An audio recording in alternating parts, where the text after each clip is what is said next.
Kitab Yosua.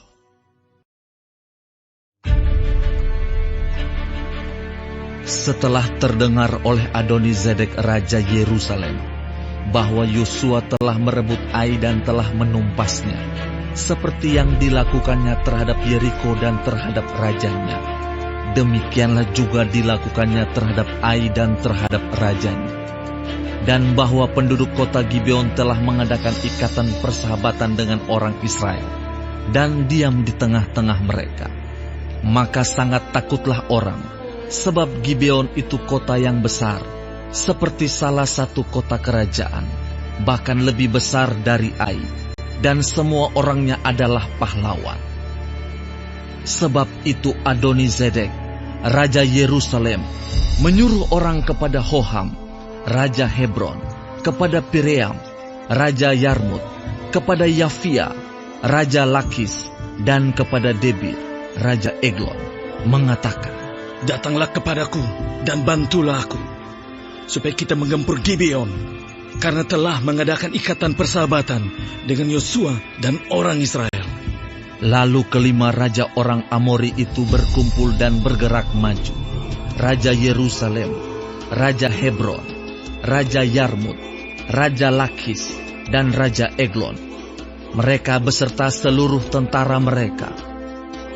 Mereka berkemah mengepung Gibeon dan berperang melawannya.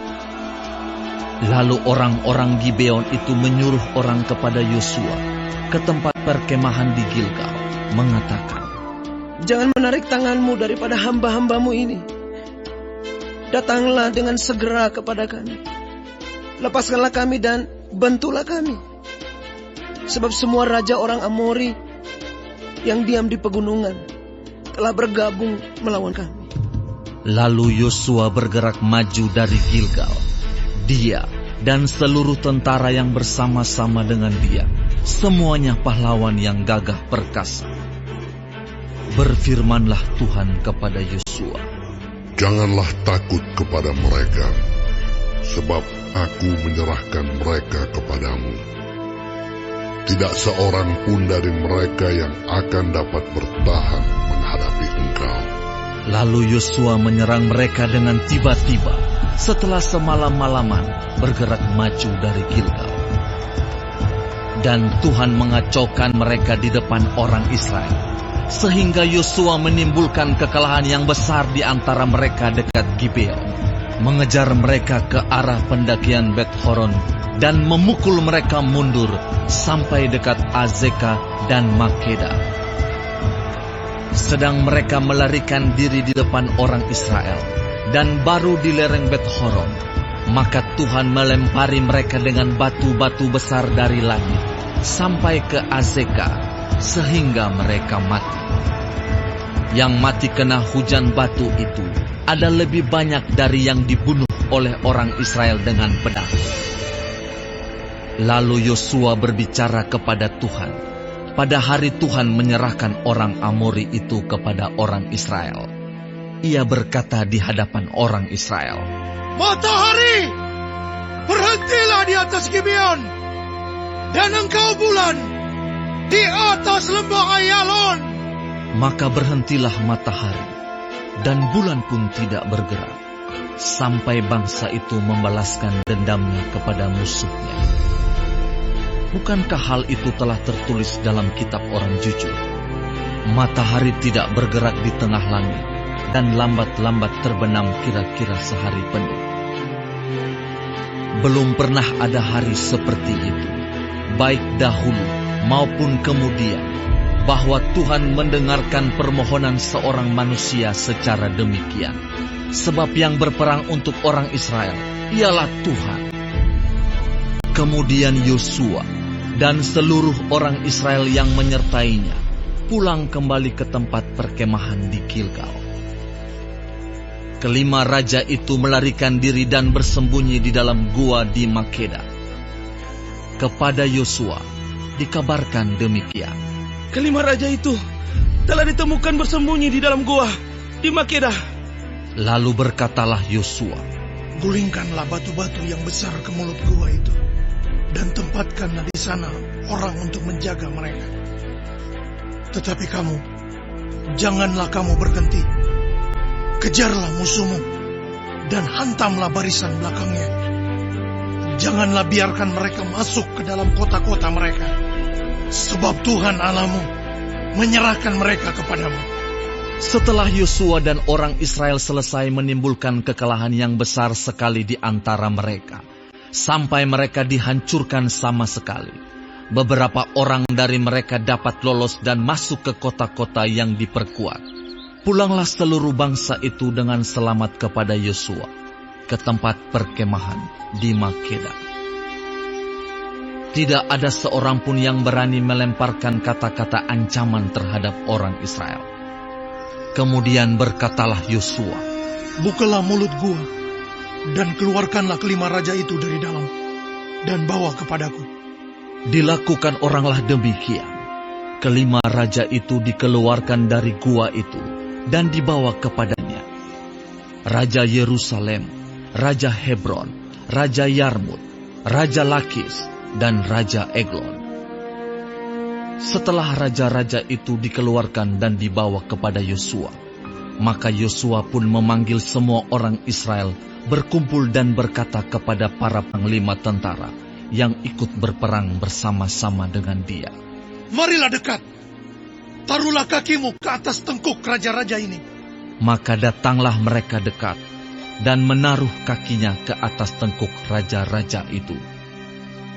Lalu berkatalah Yosua kepada mereka, Janganlah takut dan janganlah tawar hati. Kuatkan dan teguhkanlah hatimu. Sebab secara itulah akan dilakukan Tuhan kepada semua musuhmu yang kamu perangi. Sesudah itu, Yosua membunuh raja-raja itu dan menggantung mereka pada 5 tiang, dan mereka tinggal tergantung pada tiang-tiang itu sampai matahari terbenam. Tetapi menjelang matahari terbenam, atas perintah Yosua, mayat mereka diturunkan dari tiang-tiang itu dan dilemparkan ke dalam gua, tempat mereka bersembunyi. Lalu mulut gua itu ditutupi orang dengan batu-batu besar yang masih ada sampai sekarang. Pada hari itu, Yosua merebut Makeda, dan kota itu dipukulnya dengan mata pedang, juga rajanya. Kota itu dan semua makhluk yang ada di dalamnya ditumpasnya. Tidak ada seorang pun yang dibiarkannya lolos. Dan Raja Makeda diperlakukannya seperti telah diperlakukannya Raja Yeriko. Kemudian Yosua dengan seluruh Israel berjalan terus dari Makeda ke Libna, lalu memerangi Libna. Dan Tuhan menyerahkan kota itu juga kepada orang Israel beserta rajanya. Yosua memukul kota itu dan semua makhluk yang ada di dalamnya dengan mata pedang. Tidak ada seorang pun di dalamnya yang dibiarkannya lolos, dan rajanya itu diperlakukannya seperti telah diperlakukannya Raja Yeriko. Kemudian Yosua dengan seluruh Israel berjalan terus dari Libna ke Lakis, lalu berkemah mengepung kota itu dan berperang melawannya. Dan Tuhan menyerahkan Lakis kepada orang Israel. Yosua merebut kota itu pada hari yang kedua. Kota itu dan semua makhluk yang ada di dalamnya dipukulnya dengan mata pedang, tepat seperti yang dilakukannya terhadap Libna. Lalu Horam, Raja Gezer, maju untuk membantu Lakis, tetapi Yosua menewaskan dia dan rakyatnya, sehingga tidak ada seorang pun padanya yang dibiarkannya lolos. Kemudian Yosua dengan seluruh Israel berjalan terus dari Lakis ke Eglon, lalu mereka berkemah mengepung kota itu dan berperang melawannya. Kota itu direbut mereka pada hari itu juga, dan dipukul dengan mata pedang. Semua makhluk yang ada di dalamnya ditumpasnya pada hari itu, tepat seperti yang dilakukan terhadap Lakis. Kemudian Yosua dengan seluruh Israel bergerak maju dari Eglon ke Hebron, lalu berperang melawannya. Negeri itu direbut mereka dan dipukul dengan mata pedang, juga rajanya dan segala kotanya dan semua makhluk yang ada di dalamnya. Tidak seorang pun yang dibiarkannya lolos, tepat seperti yang dilakukannya terhadap Eglon. Kota itu dan semua makhluk yang ada di dalamnya ditumpasnya. Kemudian Yosua dengan seluruh Israel kembali ke Debir, lalu berperang melawannya. Negeri itu beserta rajanya dan segala kotanya direbutnya dan dipukul dengan mata pedang. Semua makhluk yang ada di dalamnya ditumpas mereka. Tidak seorang pun yang dibiarkannya lolos. Seperti yang dilakukannya terhadap Hebron, demikianlah dilakukan terhadap Debir beserta rajanya, sama seperti yang dilakukannya terhadap Libna beserta rajanya.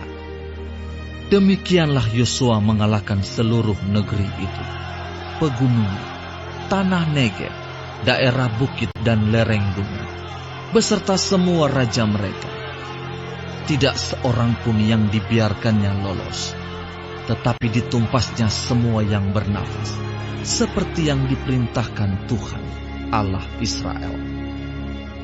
Yosua menewaskan mereka dari Kades Barnea sampai Gaza, juga seluruh tanah Goshen sampai Gibeon.